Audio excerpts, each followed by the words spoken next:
O turismo deixou bos datos na Ponte de Maio na provincia de Pontevedra, rexistrándose o 77,15% de ocupación, o que significa 15 puntos máis que nas mesmas datas no pasado ano. Por comarcas, o Salnés chegou ao 70%, concellos como Grove superaron o 80%, Pontevedra acadou o 90% de ocupación e Caldas o 80%. E, polo tanto, pois, seguimos sendo un destino que crece, que crece e que crece.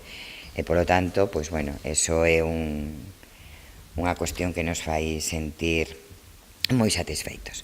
No aloxamento rural, a provincia rexistrou unha ocupación media do 56%, a comarca do Salnés o 41%, Pontevedra o 61% e Caldas chegou ao 56% de ocupación. En relación ao turismo, a presidenta anunciou unha nova viaxe de promoción para presentar a campaña Destinos Rías Baixas. Xa o fixeron en Pontevedra, en Vigo e en Madrid e agora a vindeira parada será en Lisboa, onde estarán do 8 ao 10 de maio. Hai que ter en conta que Portugal é o principal lugar estratégico na nosa comunidade.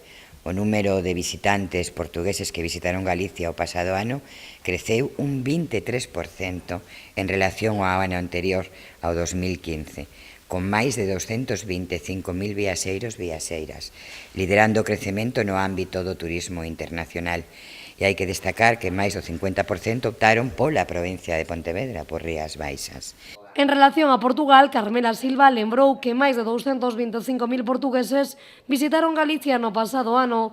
Deles, o 50% elixiron como destino as Rías Baixas. Por esta razón, considera que se debe avanzar na promoción turística no país veciño.